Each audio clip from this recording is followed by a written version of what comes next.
Hello everyone, this is Vivian Moody Perry coming to you from healthierforfibroids.com. And for most of you, I'm sure that you know me by now and you've seen my videos, heard my videos about my problem when I had 5 fibroids, large fibroids, one the size of a 6-month-old fetus and one the size of, well not one, but 4 the size of grapefruits. And I was able to shrink them naturally.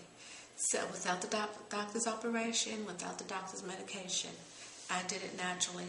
And if you want to know more about it, you can go to my website again, Healthier for Fibroids, and find out about my journey and go to my YouTube channels.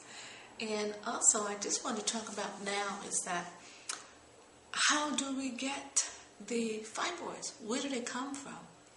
Now, many years ago, a lot of people the food was natural. There weren't any hormones added, no, not too many additives added, pesticides. Now, going forward, I spoke to my mom and my aunts and my grandma, and they had no idea what a fibroid was. Did not know what a tumor in the uterus was, never heard of it, had no idea what it was and where it came from. When I approached them about my having been told I had fibroid. So I went on my research. I started doing research, and I realized that a lot of our food is being injected with hormones. A lot of the meat, the chicken, the red meat, being injected to make them grow faster and produce faster. So that's the problem. Here's some food for thought. Why is it that men, the transsexual or transgender men, when they want to get breasts, they go to a doctor and they get injections or pills?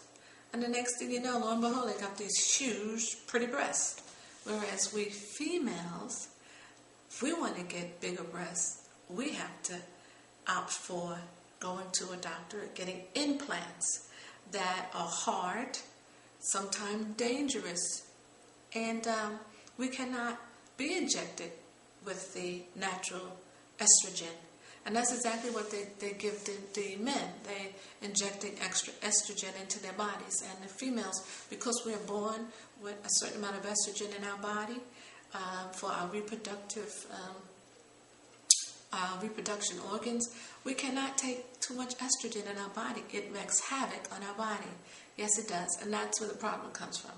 When we're eating this food with all this extra estrogen in it, it's creating tumors in our uterus. Yes, it does. I've taken a test to prove that it does, and I will tell you about that on another video, or you can go to my website, and my ebook describes exactly my test that I took, a placebo test I called it. But we cannot inject extra estrogen into our body. And that's why we have these women now, women that just eat a lot of meat, a lot of chicken, and we have these fibroids because of the Frankenstein food they're now producing. So that's why I advocate organic food, natural food, and if you must eat red meat, make sure it is organic. Protect yourself, protect your daughters. And if you like this and you think it's informative, please go to my YouTube channel. It's Vivian Moody Perry, How to Shrink Fibroids, and show some love by giving me a like sign. And when you click on the like sign, you will get a free chapter from my book. And also, pass this on to all your friends and families and girlfriends, anyone that may need this information. Just spread it around, send it out there on YouTube, so anyone who's looking for help with fibroids and what causes fibroids, and that's what causes fibroids. Thank you. Take care, and God bless.